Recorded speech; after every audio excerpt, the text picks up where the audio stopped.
Hi hello నమస్తే welcome to నా poster. నేను మీ మోనిక. రాజాసాబ్ వర్సెస్ సర్కార్. రాజాసాబ్ సర్కార్ ఏం మాట్లాడుతున్నావు అని నన్ను అడుగుతారు కదా. ఎస్, రాజాసాబ్ ఆల్రెడీ వస్తుంది, ప్రభాస్ మంచి స్వింగ్లో ఉన్నారు అని మనందరికీ బాగా తెలుసు కదా. సంక్రాంతి బరిలో ఉంది రాజాసాబ్. ఈ విషయం తెలిసిన దగ్గర నుంచి బాక్స్ ఆఫీస్ దగ్గర హీట్ ఏ రేంజ్లో పెరిగిపోయిందంటే ప్రభాస్ ఫ్యాన్స్ ఏంటి, లేకపోతే ప్రభాస్ వింటేజ్ లుక్ కాస్ట్ ఏంటి మామూలుగా లేదు. థియేటర్ల దగ్గర కాదు, సెక్రటేరియట్, కోర్టుల దగ్గర కూడా ఈ హీట్ నడుస్తుందంట. జనవరి 8న ప్రీమియర్స్ అని నిర్మాత విశ్వప్రసాద్ గారు మాట ఇచ్చేశారు. కానీ సర్కార్ మాత్రం నో పర్మిషన్ అంటుంది. అర్థమైంది కదా సీను. ఇప్పుడు అసలు ఏం జరుగుతుందిరా బాబు, ఈ స్పెషల్ రిపోర్ట్లో మనం క్లియర్గా తెలుసుకునే ప్రయత్నం చేద్దాంరా బాబు. అవును, ఏం జరుగుతుందో నేను చెప్తాను. ఫ్యాన్స్కి ఇది అదిరిపోయే అనౌన్స్మెంట్. కానీ రీసెంట్గా జరిగిన సాంగ్ లాంచ్ ఈవెంట్లో నిర్మాత టీజీ విశ్వప్రసాద్ గారు ఒక బాంబు పేల్చారు. జనవరి 9th సినిమా రిలీజ్ అయితే ఒక రోజుకి ముందుగానే, అంటే జనవరి 8నే ఇండియాలో ప్రీమియర్స్ వేస్తాము అన్నారు. అయితే ఎప్పుడైతే ఈ న్యూస్ అందరూ విన్నారో, ముఖ్యంగా ప్రభాస్ ఫ్యాన్స్ హంగామా చేస్తున్నారు. అది మామూలుగా లేదు, నాకంటే బాగా మీకే తెలుసు. కానీ ఇక్కడ ఒక పెద్ద ట్విస్ట్, సమస్య వచ్చి పడింది. సినిమాటోగ్రఫీ మంత్రి చాలా సీరియస్గా వార్నింగ్ ఇచ్చారంట.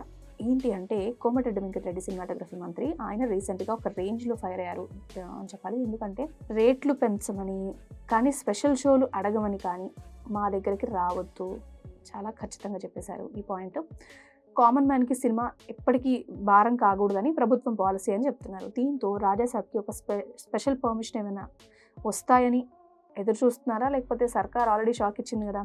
ఇదే ఇప్పుడు హాట్ టాపిక్గా ఉంది. సో సర్కార్ వర్సెస్ రాజాసాబ్ మధ్య ఇలాంటి డిస్కషన్ నడుస్తుంది. కోర్టు కూడా అక్షంతలు వేసిందని చెప్తున్నారు. గతంలో పవన్ కళ్యాణ్, ఓజీ, బాలయ్య, అఖండ ఈ విషయాల్లో కూడా ఇలాంటి ఇబ్బందులే వచ్చాయని మీరు ఆల్రెడీ ఇప్పటికే చూశారు.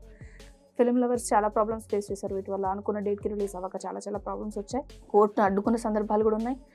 ఇలాంటి టైంలో ఇప్పుడు రాజాసాబ్ టీం ఎంత ధీమాగా ఎలా అనౌన్స్ చేసిందనే పాయింట్ కూడా ఉంది. బహుశా ప్రభుత్వం నుంచి ఏమైనా హామీ ఏమైనా వచ్చిందేమో, లేకపోతే ప్రభాస్ రేంజ్ని బట్టి ఏమైనా ఎక్సెప్షన్స్ ఇస్తారా అనే పాయింట్ కూడా ఒకటి ఉంది. ఇదే $1 billion క్వశ్చన్స్గా మొత్తం social media, internet, film circles discuss చేసుకుంటున్నాయి. ఇంకా ఓవర్సీస్ పరిస్థితి ఏంటబ్బా అంటే, ఇండియాలో పరిస్థితి ఇలా ఉంటే ఓవర్సీస్లో మాత్రం రాజాసాబ్ రచ్చ ఆల్రెడీ మొదలైపోయింది. వాళ్ళకి ఎట్లాంటి ప్రాబ్లమ్ లేదు కాబట్టి ఇప్పటికే అక్కడ అడ్వాన్స్ బుకింగ్స్ కూడా ఓపెన్ అయిపోయాయి. అంతేకాదు, మీకు విషయం చెప్పనా, అవతార్ సినిమా టికెట్ల రేట్స్ కంటే కూడా రాజాసాబ్ టికెట్ రేట్స్ చాలా ఎక్కువగా ఉన్నాయి అని అక్కడ సోషల్ మీడియాలో చర్చ జరుగుతుంది.